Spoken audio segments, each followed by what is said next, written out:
चलिए, so children, last lecture में हमने कंज्यूमर प्रोटेक्शन एक्ट 1986 पे थोड़ा ज्ञान लिया था, बट हमारे सिलेबस में वो 1986 has turned to be an old law. अब जो चलता है it is consumer protection act 2019। पूरा कंटेंट सेम है, कोई खास फर्क नहीं है। वहां पे भी यही था, to protect and to promote the consumers interest through speedy and inexpensive redressal of their grievances। ये जो inexpensive redressal of grievances वाली बात की जा रही है कि आपको सस्ता कोर्ट प्रोसीजर प्रोवाइड करा दिया जाएगा। तो ये कंज्यूमर प्रोटेक्शन एक्ट में कॉन्सेप्ट आया फंडामेंटल राइट से, जहां पे बोलते हैं प्री लीगल एड।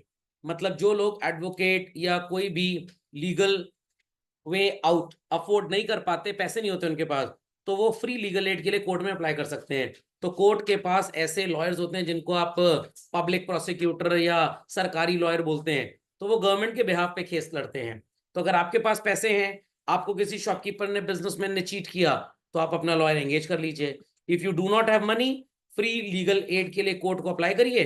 कोर्ट कहेगा भाई हमारे जो लॉयर्स हैं, जो हमारे लिए केस लड़ते हैं, वो आपके लिए अगेंस्ट द बिजनेसमैन केस लड़ लेंगे। तो ये तीन बातें मार्क कर लीजिए बच्चों, to protect, to promote and third is through inexpensive redressal system. Children, ये चीज एग्जाम में जरूर लिख आइएगा।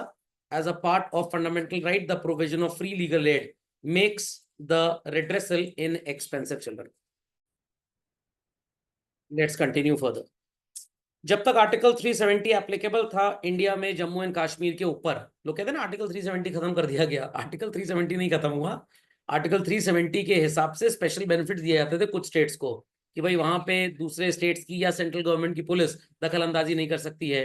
काफी चीजों में सेंट्रल गवर्नमेंट उनके साथ इंटरफेरेंस नहीं कर सकता, तो बहुत चीजें इसमें होती थी। तो आर्टिकल 370 है हमारे कॉन्स्टिट्यूशन में, हमेशा रहेगा। बट जो स्पेशल बेनिफिट्स उसके अकॉर्डिंगली जम्मू एंड कश्मीर को मिलते थे, अब वो 5 अगस्त 2019 से खत्म कर दिए गए। तो नाउ इट इज सेड, हर कानून देश का applicable to whole of India. पहले होता था it extends to the whole of India except to the state of Jammu and Kashmir. ऐसे एक नहीं, हजारों कानून में आप देखेंगे। तो matters related to most of the things except defence हो गया, टैक्सेशन हो गया, ये सेंट्रल गवर्नमेंट के कानून वहां पे अप्लाई होते हैं, बट और कोई कानून अप्लाई नहीं होता। जैसे अभी ये हिमाचल में या हरियाणा में, आज मैं पेपर में पढ़ा था, गर्ल्स की age of marriage has been fix to 21। Central government ने इसको 3 साल पहले ही कर दिया, but again marriage, divorce, education, ये स्टेट लिस्ट में आते हैं। सेंट्रल गवर्नमेंट बोलता है भाई हमने ये किया, आप अपने हिसाब से देख लो। तो स्टेट गवर्नमेंट चाहे तो इसको 22 साल कर दे, चाहे इसको 19 साल कर दे। बट जब सेंट्रल ने 21 किया, तो स्टेट गवर्नमेंट को लग रहा है भाई हमको भी इसको 21 कर देना चाहिए। Let the girls study more and their parents should not act by treating them as a burden, और 18 साल में शादी करके निपटाते हैं। कुछ लड़कियां तो तेज होती हैं, जो चप्पल जूता चला लेती हैं, बट हर लड़की उतनी तेज नहीं होती। तो मिनिमम एज ऑफ मैरिज 21 साल हरियाणा में, हिमाचल प्रदेश में फिक्स कर दी गई। तो अब आप जो भी कानून इंडिया में पढ़ेंगे, आपको हर जगह नहीं नजर आएगा लिखा हुआ it extends to the whole of India except the state of Jammu and Kashmir. ये अब गायब हो चुका है। कब से गायब हुआ? 5 अगस्त 2019 से। समझ में आ गया? और ये जब गायब किया तो वहां पे बात लिखी कि जिस जिस कानून में ये लिखा है except the state of Jammu and Kashmir, वो लाइन भी आज से स्टैंड्स कैंसिल्ड है। समझ में आ गई बात? ज्यादा जानकारी के लिए मेरे कुछ लीगल के वीडियोस देख लीजिएगा, प्रमोशन हो जाएगा मेरा भी, और नहीं तो वो आर्टिकल 370 मूवी देख लीजिएगा। समझ में आ गया? चलिए, so it is applicable to all types of businesses, चाहे वो एक मैन्युफैक्चरर हो चिल्ड्रन, और ही इज अ ट्रेडर, चाहे वो गुड्स बेच रहा हो या वो सर्विसेज बेच रहा हो। कंज्यूमर प्रोटेक्शन एक्ट 1986 जो था, उसमें सर्विसेज वर्ड पे बहुत ज्यादा एम्फेसिस दिया नहीं गया, और ई कॉमर्स तो था ही नहीं। अब बच्चे कहेंगे सर बड़े बेवकूफ थे कानून लिखने वाले। अरे भैया 1986 की बात हो रही है, इंडिया में उस समय कंप्यूटर नहीं थे, तो क्या इंटरनेट की बात आप कर सकते हैं? और ई कॉमर्स तो तभी आएगा when there is the application of internet. तो जब इंटरनेट आया, कब आया इंटरनेट भाई? 90s में तो कंप्यूटर आए, 2001-2 के आसपास ठीक ठाक इंटरनेट आने लग गया था। मतलब मोबाइल फोन पे इंटरनेट चलता था, उसके पहले मोबाइल फोन पे इंटरनेट नहीं चलता था, सिर्फ वो डेस्कटॉप पे या लैपटॉप पे ही चला करता था। तो ई कॉमर्स को इंक्लूड किया गया 2019 के कंज्यूमर प्रोटेक्शन एक्ट में, 1986 में ये नहीं था। 2019 में सर्विसेज पे एम्फेसिस ज्यादा दिया गया, 1986 में सर्विसेज शब्द तो था बट बहुत ज्यादा एम्फेसाइज्ड नहीं था। तो ये दो आपको प्रायोरिटीज या प्रिविलेजेस 2019 में पढ़ने को मिल जाएंगी। तो प्लीज बच्चों इन बातों को झटपट नोट डाउन कर लें। सो इस एक्ट के अकॉर्डिंगली राइट्स तो एकदम सेम है, इसमें कोई चेंज है नहीं, तो इसलिए हम ज्यादा इस पे बातें नहीं करेंगे। Who is a consumer, we have already written the definition children, तो इस डेफिनेशन को आपको फिर से लिखने की जरूरत नहीं है। बस यहाँ पे दो तीन बातें आपको थोड़ी याद करनी है जो एड ऑन हुआ है children. It includes any user of such goods और बेनिफिशियरी। अब सर इसमें डिफरेंस क्या है? आपने पैसे दिए और एक लैपटॉप खरीद लिया तो you will be called as a user of such goods. आपने पैसे दिए, लैपटॉप खरीदा और मेरे बर्थडे पे मेरे को गिफ्ट कर दिया, तो I will be called as what? Beneficiary, क्योंकि मैंने पैसे तो नहीं दिए बट बेनिफिट मेरे को मिला है। Is that clear? Thereafter children एक चीज और एड ऑन कर लीजिए, applies to both offline and online transaction through electronic means और बाय टेली शॉपिंग और डायरेक्ट सेलिंग और मल्टी लेवल मार्केटिंग। सर ये मल्टी लेवल मार्केटिंग क्या होता है? मल्टी लेवल मार्केटिंग की अगर हम बात करें, people must have heard about Amway. Amway का नाम सुना है? yes. अच्छा, अगर एमवे का नाम नहीं सुना तो हर्बल लाइफ का नाम सुना है बच्चों? नहीं सुना?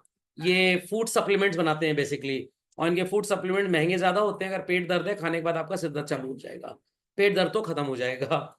तो ये सब चीजें 2019 के कानून में आई हैं, 1986 में ये सब नहीं था। तो प्लीज ऐड ऑन कंज्यूमर की डेफिनेशन में इसको ऐड कर लीजिए बच्चों, क्योंकि आपने कंज्यूमर की डेफिनेशन जो लिखी है उसमें ये बातें आपने बिल्कुल भी नहीं लिखी होंगी।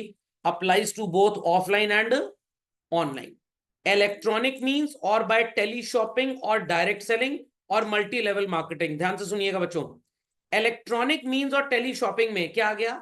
Amazon, फ्लिपकार्ट, मिंत्रा, फिंत्रा, टिंत्रा, ये सब आ जाएगा। डायरेक्ट सेलिंग का क्या मतलब है? कुछ लोग वो इंस्टाग्राम और फेसबुक पे एक लिंक क्रिएट कर देते हैं कि अगर आपको प्रोडक्ट चाहिए तो लिंक पे क्लिक करिए, आप पेमेंट कर दीजिए, वो प्रोडक्ट आपके घर आ जाएगा। तो वो ऑर्गेनाइज्ड लाइक Amazon और फ्लिपकार्ट तो नहीं है, बट नॉर्मल कोरियर सर्विस के थ्रू ये काम करते हैं। तो this is called as what?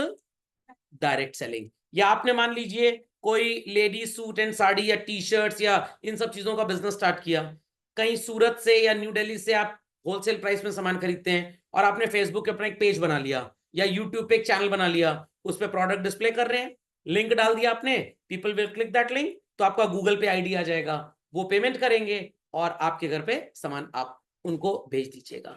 और एक बार इसमें मैं बेवकूफ भी बन चुका हूँ, बहुत पहले की बात है, तो मेरे वाइफ ने फेसबुक पे देखा एक ऐड आ रहा था, तो शी थॉट कि भाई सही होगा, कुछ 495 रुपीज का एपरल था, तो शी सेड कि जरा गूगल पे कर दो, मैंने गूगल पे कर दिया। एक हफ्ते बाद मेरे से पूछा गया वो प्रोडक्ट नहीं आया, मैंने मेरे क्या पता, अरे आपने एड्रेस क्या डाला? मैंने एड्रेस कहाँ डाला था? यू आस्क्ड मी गूगल पे कर, तो मैंने गूगल पे कर दिया। तो ये फ्रॉड लिंक्स होते हैं। एडवर्टाइजमेंट है लेटर से गुची कंपनी का या नाइकी का, उसको हमने कॉपी कर लिया उस वीडियो को और उस पर एक अपना ऊपर टैग लगा दिया, फोन नंबर लगा दिया, तो ऐड किसी और का था, फोन नंबर मेरा था, और फर्जी तरीके से पैसा तो मेरे पास आएगा, आपको लगे का पैसा नाइकी के पास गया है। तो इस तरह से आपको ट्रांजैक्शन कभी भी नहीं करना चाहिए, आपको थोड़ा प्रोटेक्टेड रहना चाहिए। Amazon, Flipkart is not a problem, ये रिकग्नाइज्ड सेलर्स हैं, बट मैं इनको भी कैश ऑन डिलीवरी ही देता हूँ। दूसरी जगह भी कैश ऑन डिलीवरी होता है। एक बार स्वेटर घर में ऑर्डर किया गया तो कोरियर वाले ने बता दिया कि ये जिस साइज का पैकेट लग रहा है इसमें वो स्वेटर होगा नहीं, तो कह रहा रुक जाइए मैं साइड से खोल के देखता हूँ। साइड से खोल के देखा तो पैकेट ज्यादा फट गया, उसमें एक बच्चे का स्वेटर रखा था और मंगवाया बड़े साइज का स्वेटर गया था। तो ऐसे भी फ्रॉडलेंट एक्टिविटीज करते हैं। कुछ कस्टमर इतने कलाकार होते हैं, मोबाइल फोन खरीदते हैं, डिब्बे से निकाल लेते हैं और 2 दिन के बाद रिप्लेसमेंट और डिफेक्ट फाइल करते हैं कि इसमें साबुन की बट्टी चली आई है। तो अब Amazon कहता है कि आप जो भी खरीद रहे हैं अनपैकिंग करते टाइम एक वीडियो बना लीजिए। अरे मान लीजिए हमारा पहला मोबाइल है तो जो डिलीवरी करने है उससे कहिए वो वीडियो बना दे। मान लीजिए उसके मोबाइल में कैमरा नहीं चल रहा तो मान लीजिए कि हम आपको नहीं बेचना चाहते हैं सामान, आप दुकान पे जाके खरीद लीजिए। तो they do not wish to entertain दलितर कस्टमर्स, समझ में आएगा? और अब वो इस तरह के रिटर्न एंटरटेन करते ही नहीं है। तो लोग बड़े कलाकार हैं, टी शर्ट खरीदेंगे, टैग अंदर करके पार्टी में पहन के चले जाएंगे, उसके ऊपर चटनी गिरा लेंगे, फिर वहां से उतना होल कर देंगे और डिफेक्ट प्लेस कर देंगे, हमको छेदी टी शर्ट मिली। तो Amazon कहेगा बढ़िया ना, वेंटिलेटेड है, कीप यूजिंग इट। समझ में आ गई बात? कॉपी कर लीजिए इसको फास्ट। चलिए यस सर। चलते हैं आगे बच्चों। बट अगर आपने गुड्स अवेलेबल किए किसी पर्टिकुलर पर्पस के लिए तो कंज्यूमर प्रोटेक्शन में आपको सहायता मिलेगी। बट अगर कमर्शियल पर्पस के लिए प्रोडक्ट का यूज किया and that product was not mentioned to be used for commercial purposes, क्या आपको कंज्यूमर प्रोटेक्शन में कोई भी बेनिफिट मिलेगा बच्चों? तब आपको कोई भी बेनिफिट नहीं मिलेगा। आपने चालबाजी की है, आपने धोखेबाजी की है। मतलब sir, you purchased an RO water purifier घर के लिए, डोमेस्टिक यूज के लिए, बट आपने उसको अपने रेस्टोरेंट में लगवा लिया। अब वो बेचारा उतना काम ही नहीं कर पाएगा, उसकी कैपेसिटी दिन में 2 बार रिफिल होने की है, आप 24 घंटे उसको रिफिल करते रहते हैं, तो उसकी मोटर कुछ टाइम में जल जाएगी। What will happen? आप जब वारंटी प्लेस करेंगे तो जो सेलर आएगा, जो कस्टमर के वो हेल्प देने के लिए, सर्विस करने के लिए सर्विस सेंटर से पर्सन आएगा, वो कहेगा आपका यूज कमर्शियल था बट आपने प्रोडक्ट खरीदा किस लिए था? पर्सनल यूज के लिए। आप कार ड्राइव कर रहे हैं और आपने कार को टैक्सी में चलाना स्टार्ट कर दिया, बट उसका रजिस्ट्रेशन पर्सनल नंबर वाला था, येलो नंबर प्लेट नहीं थी, और पहाड़ी एरिया में कार का एक्सीडेंट हो गया। इंश्योरेंस कंपनी आपको पेमेंट नहीं करेगी क्योंकि आपने उस कार का कमर्शियल यूज किया बट वो कमर्शियल यूज के लिए मेंटअप नहीं थी। तो सर फर्क क्या पड़ेगा? अगर आप एक स्विफ्ट गाड़ी खरीदे पर्सनल यूज के लिए and if the insurance premium is 35,000 per annum. If you use it for commercial purpose, it may range up to 56,000 per annum. तो जब आप पैसा ज्यादा देंगे तो इंश्योरेंस कंपनी का डिग्री ऑफ रिस्क भी ज्यादा कवर करेगा। Logic understood well? तो कुछ लोग कार वगैरह खरीद लेते हैं और सवारी बिठानी स्टार्ट करते हैं और बता देते हैं कि पुलिस वाला पकड़े तो कह देना कि हमारा नौकर है, ड्राइवर है, कार टैक्सी की नहीं है। आप पकड़ जाएंगे। As per motor vehicle act it is also a crime children, क्योंकि आपने गवर्नमेंट को अप्रोप्रिएट मनी पे नहीं किया। और जब आप कमर्शियल व्हीकल खरीदते हैं तो आपकी गाड़ी का हर साल होता है what is called as fitness test. But अगर पर्सनल व्हीकल खरीद के टैक्सी में चलवा रहे हैं तो आपने फिटनेस टेस्ट तो करवाए नहीं। तो as per motor vehicle act भी ये गलत है और आपने इंश्योरेंस प्रीमियम भी कम पे किया क्योंकि आपने पर्सनल व्हीकल रजिस्ट्रेशन लिया है ये कौन सी व्हीकल? कमर्शियल। तो इंश्योरेंस कंपनी को अगर ये बात पता लग गई तो अटमोस्ट गुड फेथ का वायलेशन हुआ है। पढ़ा होगा आपने 11th में प्रिंसिपल्स ऑफ इंश्योरेंस। तो आपने इंश्योरेंस कंपनी को नहीं बताया किस पर्पस के लिए आप प्रोडक्ट को, व्हीकल को यूज करेंगे, तो वो आपको क्लेम नहीं देंगे। It's just like that, heart attack एक बार आ चुका है इंसान को और वो इंश्योरेंस कंपनी कह रहा है मैं एकदम भला चंगा हूं, मेरे को कोई बीमारी है ही नहीं, और उसने इंश्योरेंस करा लिया झूठ बोल के। जब मर गया 3 साल बाद तो डॉक्टर ने अपनी रिपोर्ट में लिखा एक आर्टरी पहले ब्लॉक थी, 2 और ब्लॉक हो गई, कार्डियक अरेस्ट हो गया, भाई साहब निपट गए, घर वाले भी अब निपट जाएंगे इनके, इनको कोई क्लेम नहीं मिलेगा। और अगर गलती से फर्जी क्लेम आपने ले लिया और इंश्योरेंस कंपनी को पता लग गया तो गई भैंस पानी में। Under section 420 of the Indian penal code आपको धोखाधड़ी की सजा भी होगी। जो पैसा आपको गलती से दे चुके हैं वो वापस लिया जाएगा। समझ में आ गया? और इंश्योरेंस कंपनी को पैसा वापस लेना आता है।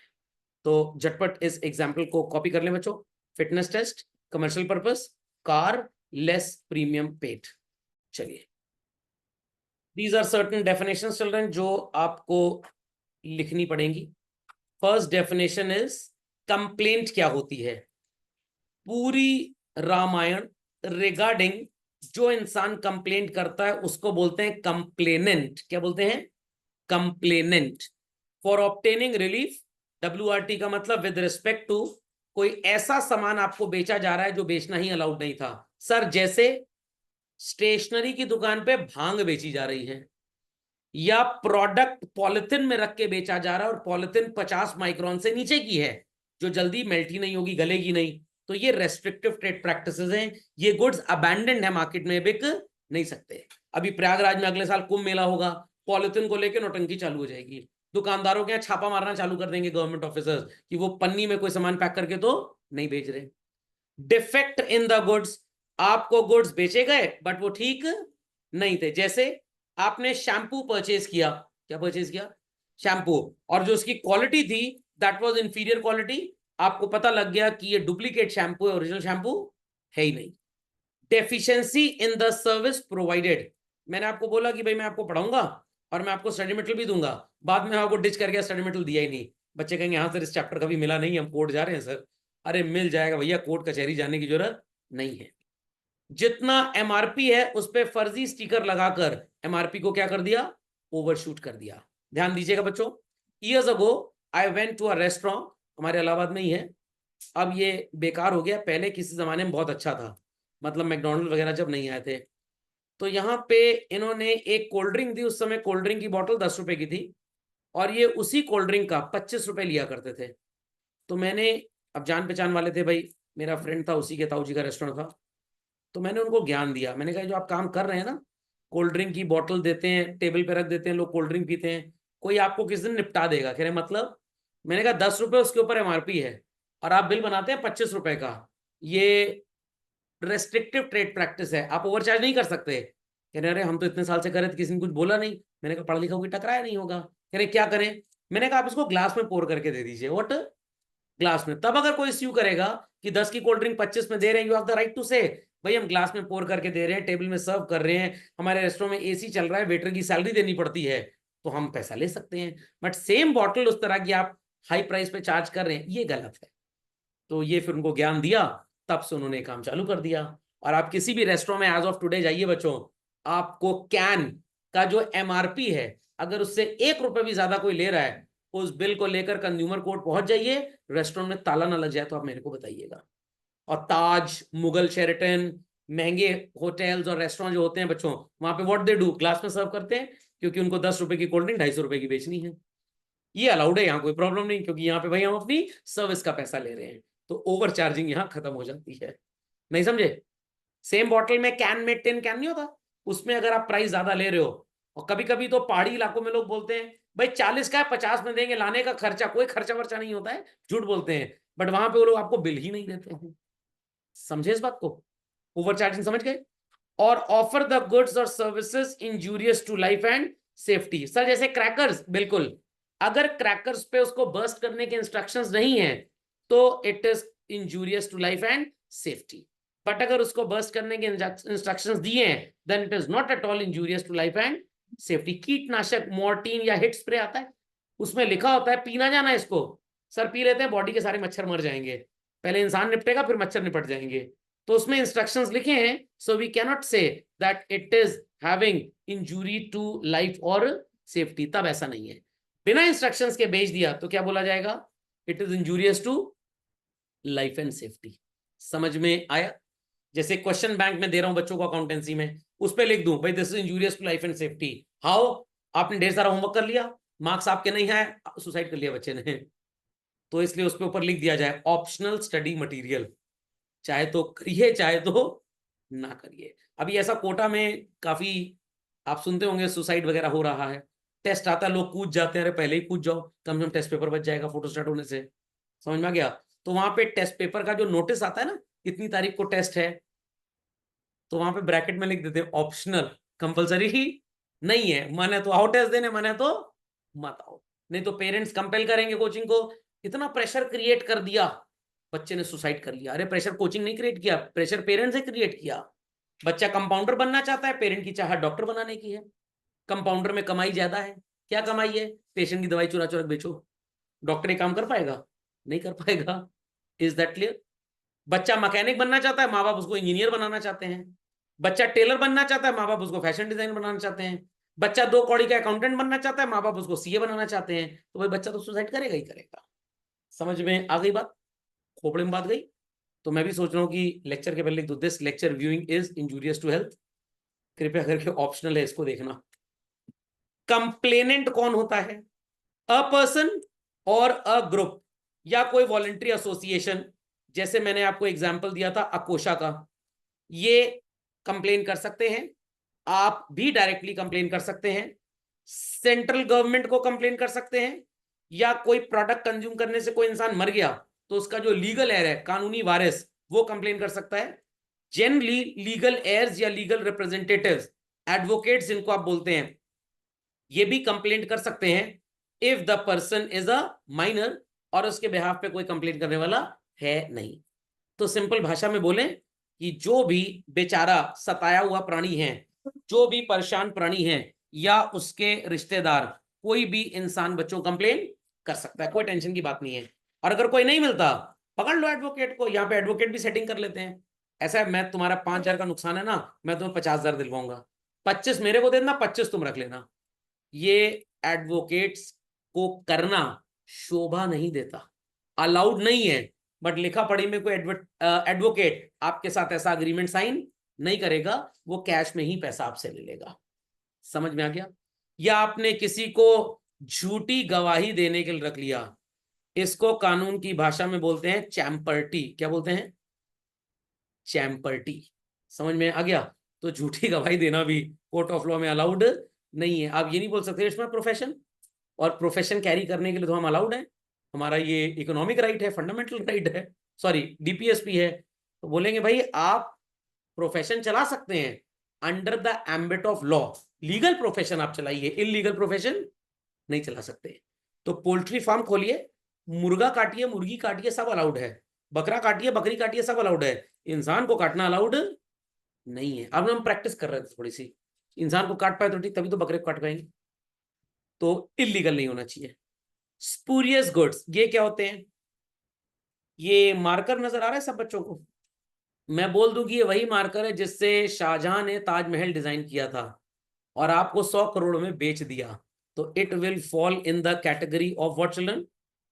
Spurious goods. डुप्लीकेट भी आप बोल सकते हैं लेमन लैंग्वेज में, बट स्पूरियस का मतलब उससे भी भयंकर होता है। ये जेन्युइन है नहीं, बट बेचने वाला क्या कह रहा है कि ये जेन्युइन है। नाइकी का जूता हर जगह ऐसे टिक तो लगा हुआ है, बट ये नाइकी का है नहीं। दिल्ली जनपद कभी आप घूमने जाइए, सरोजनी मार्केट घूमने जाइए, हर चीज का डुप्लीकेट आपको वहां पे मिल जाएगा। तो इफ दे से कि ये फर्स्ट कॉपी है, तो आप कंज्यूमर प्रोटेक्शन के एक्ट के अकॉर्डिंगली उनको स्यू नहीं कर सकते, क्योंकि बोल रहे हैं कि ये ओरिजिनल नहीं है। And many a time children, आपने अमेजोन में देखा होगा, वैन हुसैन की जीन्स आपको 699 में मिलती है, ये सब फर्स्ट कॉपी होती है, झूठ बोलते हैं। आप ध्यान से अगर पढ़ लें इनके स्पेसिफिकेशन, तो वहां लिखा हुआ मिल जाएगा। तो अमेजोन कह रहा है भाई हम जिम्मेदार नहीं है, अपने हिसाब से खरीदो। तो सर कहां से खरीदें फिर? मिंत्रा वगैरह कुछ जेन्युइन सेलर्स हैं, या आप डायरेक्टली इनकी वेबसाइट से जाके भी खरीद सकते हैं। अंडरस्टूड चलन? अनफेयर ट्रेड प्रैक्टिसेस, कोई ऐसी हरकत जहां पे आप सेल को प्रमोट करने के लिए सर्विस को गलत तरीके से रिप्रेजेंट कर रहे हैं, वो स्टैंडर्ड है ही नहीं कमोडिटी का जो आप बता रहे हैं। द स्टाइल एंड मॉडल देखने में सेम लग रहा है, बट रियलिटी में सेम है ही नहीं। दीपावली में लोग कहते हैं ना वो 10,000 क्रैकर्स वाली चटाई हमको दे दो। अब ईगल ब्रांड, कॉक ब्रांड, इनकी आप 10,000 क्रैकर्स वाली चटाई बजाएं तो आवाज बड़ी भयंकर होती है। और वो कोई श्याम ब्रांड है, कोई बिहारी ब्रांड है, कोई सौरभ ब्रांड है, इस तरह से पटाखा बजेगा और आपके पैसे बर्बाद हो जाएंगे। लॉजिक समझे? कपड़े के दुकान वाले तो पहले लिख देते हैं फैशन के इस दौर में रंग की गारंटी ना करें। स्वेटर खरीदा, रोया निकल आया, शॉपकीपर कहेगा हमने पहले ही बता दिया था, हम इन सब चीजों के लिए जिम्मेदार हैं ही नहीं। Logic understood well? समझ में आ गया? पता लगा आपने बॉर्नवीटा पी लिया और तब भी आप सचिन तेंदुलकर की जगह 6 नहीं लगा पाए, और आप जाके कंप्लेन करें भाई ये बॉर्नवीटा काम नहीं कर रहा। तो एडवर्टाइजमेंट में साफ साफ लिखा होता है the products, the animation, the commitments made in the advertisement are not real.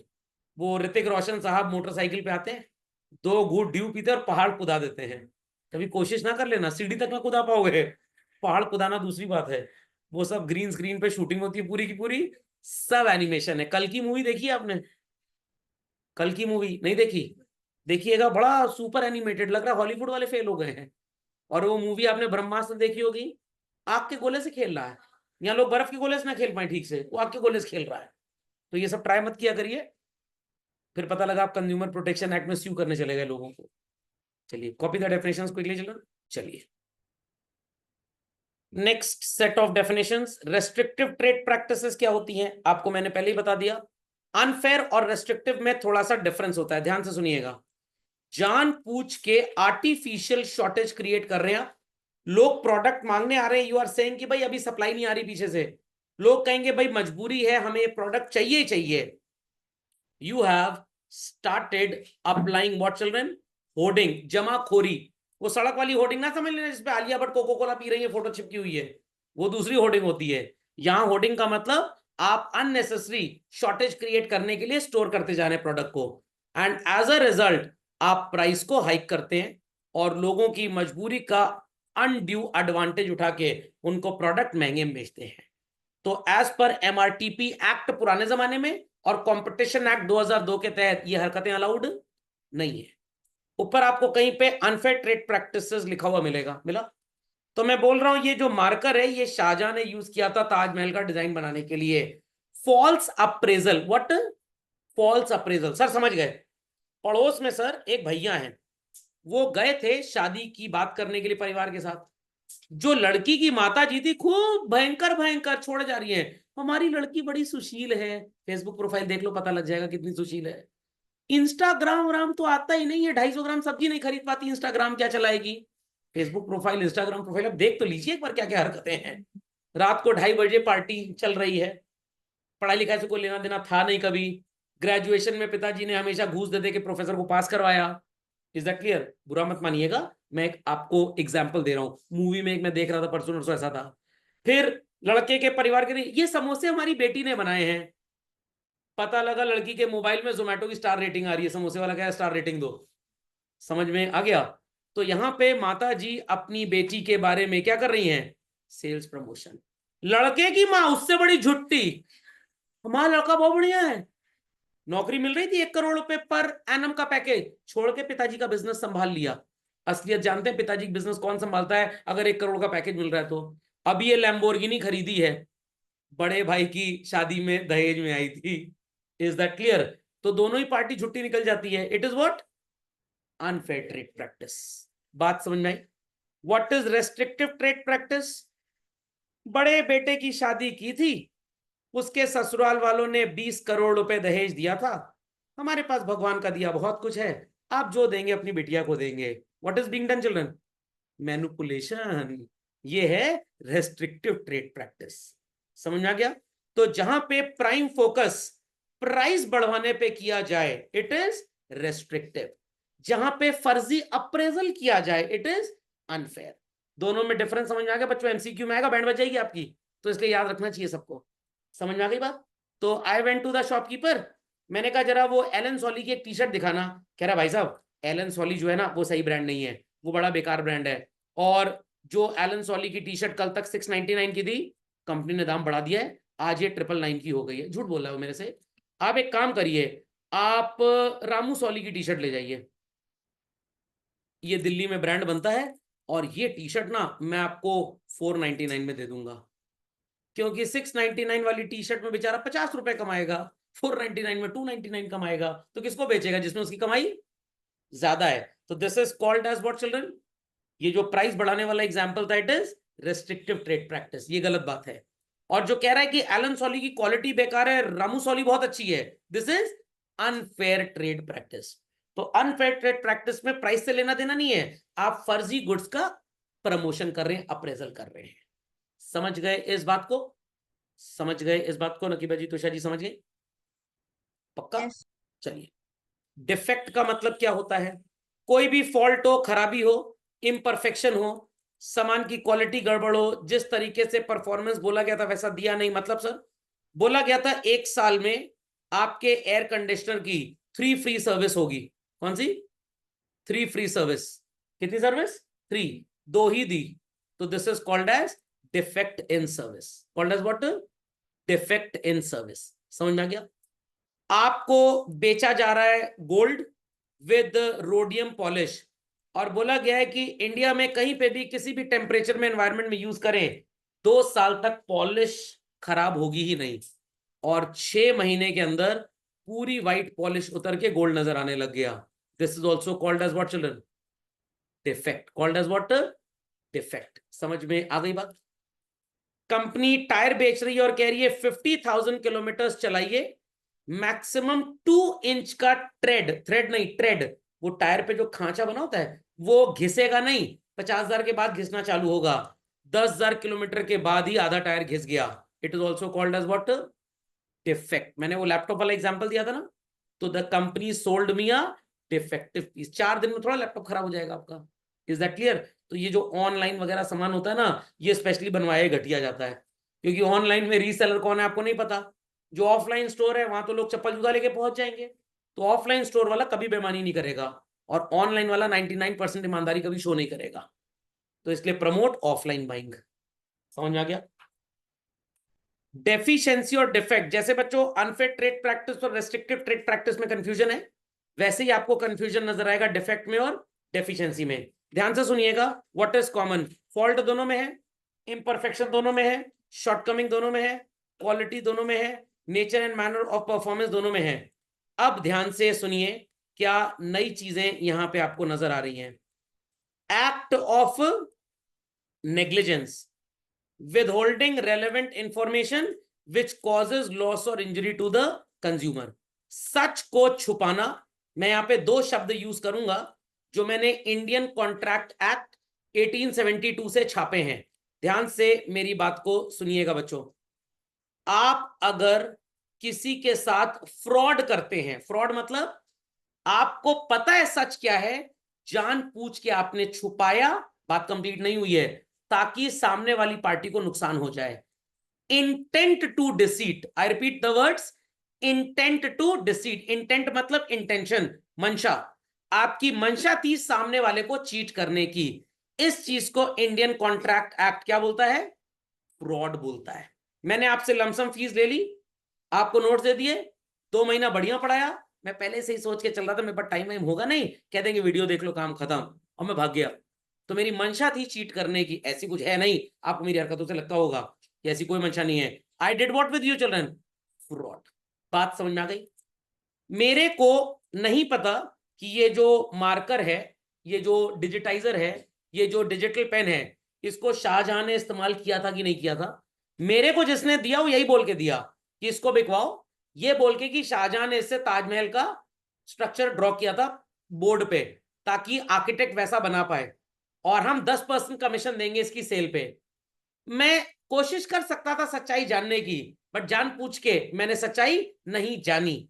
अगर मेरे को पता था सामने वाली पार्टी झूठ बोल रही है, तो उन्होंने मेरे साथ और मैंने आपके साथ क्या किया? फ्रॉड किया। बट अगर उन्होंने क्या किया मेरे को नहीं पता, मैंने काफी सोचने की कोशिश की, बट मैं सच्चाई डिस्कवर नहीं कर पाया। As it was said to me I dictated, जैसा बोला गया वैसे मैंने आपको बोल दिया।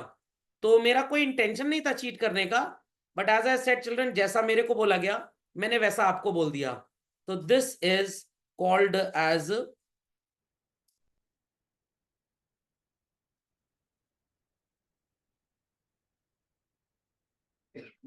इतना सन्नाटा क्यों है भाई? Miss representation. अच्छा, लड़कियां जब गलत बोले, लड़के जब गलत बोले तो मिस्टर रिप्रेजेंटेशन। अरे नहीं भैया, है कुछ और, बताया कुछ और गया। अगर जान पूछ के कुछ और बताया गया ताकि आपको नुकसान हो जाए और चीटिंग की मंशा थी, तो शब्द यूज होगा what children? Fraud. But cheating की कोई मंशा नहीं थी, जैसे बताया गया वैसे हमने बता दिया, इट इज मिस रिप्रेजेंटेशन। सब दोनों केस में सामने वाले को तो बेचारे को नुकसान हो गया ना। बिल्कुल, फ्रॉड अगर मैं आपके साथ करूं तो सजा ज्यादा है, मिस रिप्रेजेंटेशन में सजा कम है। एक चीज और सुन लीजिए, मेरे को पता है what I am saying is total false, मैं झूठ बोल रहा हूं, खोपड़े में बात गई। मेरे को पता है कि मैं आपको चीट करना चाहता हूं, और मेरे को यह भी जानना है, मतलब पता है कि मैं आपको जो बोल रहा हूं उससे आपको नुकसान होगा। तीन कैरेक्टरिस्टिक्स मिल गई तो क्या बन गया? फ्रॉड। मेरे को नहीं पता था कि 21 साल से कम का लड़का और लड़की शादी नहीं कर सकते, बट मैंने एज अ पंडित, लड़की की उम्र 19 साल थी, लड़के की 20 साल थी, शादी करा दी। I was unaware of the law, it is misrepresentation, misrepresentation. But अगर मेरे को बात पता है, सिर्फ अपनी दान दक्षिणा के चक्कर में मैंने काम किया, देन इट इज फ्रॉड। तो फ्रॉड और मिस रिप्रेजेंटेशन में बच्चों उतना ही डिफरेंस है जितना मर्डर और अटेम्प्ट टू मर्डर में होता है। कोई किसी का कत्ल कर दे तो सजा कम है, बट जिसका कत्ल कर रहा तो बच के भाग गया तो सजा ज्यादा है, क्योंकि वो खुद गवाही देगा। दूसरा इंसान तो झूठ भी बोल सकता है आपके खिलाफ। बात समझ में आई बच्चों? तो डेफिशिएंसी और डिफेक्ट में ज्यादा खतरनाक क्या है बच्चों? डेफिशिएंसी। डिफेक्ट में एक्ट ऑफ नेग्लिजेंस जुड़ा नहीं होता। तो शॉपकीपर ने खाने का सामान, बटर पनीर मसाले की सब्जी पैक करके दी, ढक्कन में लिड बंद कर दिया, उसको नहीं पता था कि लिड रास्ते में खुल जाएगा, खुल गया और सब्जी गिर गई। This is called as defect. उसको पता था डिब्बा खुलेगा, जानबूझ के उसने सेलोटेप नहीं लगाया, this is act of negligence. Difference समझ में आया बच्चों? Do it fast. Let's proceed further children. Injury का मतलब क्या है? अरे सर आसान, चोट लग जाना। अब हिंदी में नहीं लिखेंगे चोट लग जाना। Any harm which is illegally caused, मतलब सर आपने प्रेशर कुकर खरीदा और आप उसमें कुछ दाल वगैरह बॉईल कर रहे थे। इंस्ट्रक्शन में नहीं लिखा था कि कपड़ा लगा के उसको उठाएं, आपने उस कुकर को हाथ से उठा लिया, गरम गरम हाथ जल गए। भाई इतना तो कॉमन सेंस होना चाहिए आपके अंदर, इतना कॉमन सेंस होना चाहिए। ये इलीगल नहीं था, ये लीगल था। बट अगर झूठ बोल के आपको प्रोडक्ट बेचा गया and illegally it cause damage to the person body, mind और हिज प्रॉपर्टी। 10 रुपए का वो प्रेशर कुकर का रबड़ आता है ना, वो शॉपकीपर ने बोला है यूनाइटेड कंपनी का, बट था नॉन यूनाइटेड का, और वो ब्लास्ट कर गया कुकर। घर में किसी को कुछ नहीं हुआ क्योंकि घर के लोग आलसी थे, सो रहे थे कमरे में दाल चढ़ाने के बाद। बट किचन में अगल बगल खिड़कियां लगी थी कांच की, वो टूट गई। तो this was an illegal act और इस इंजरी के लिए शॉपकीपर रिस्पॉन्सिबल होगा। समझ में आ गया? बट अगर रबर जो दिया गया था वो जेन्युइन कंपनी का था, गलती आपकी थी, आपने पानी थोड़ा कम डाला इसलिए स्टीम ज्यादा बन गई और आपको गैस ऑफ करनी चाहिए थी बट ऑफ नहीं हुई और वो ब्लास्ट कर गया। इस इंजरी के लिए आप शॉपकीपर को स्यू नहीं कर पाएंगे। Why? Because it is not illegal. समझ में आ गया? तो इलीगली अगर आपको कुछ नुकसान, कोई हार्म पहुंचा है, तब कंज्यूमर प्रोटेक्शन एक्ट के accordingly the person is responsible, else no. याद रहेगा शब्द, इलीगली हार्म होना चाहिए। प्रोडक्ट क्या होता है ये आप ऑलरेडी लिख चुके हैं। कोई भी सामान गैसियस स्टेट में हो, लिक्विड स्टेट में हो, सॉलिड स्टेट में हो, कुछ भी हो।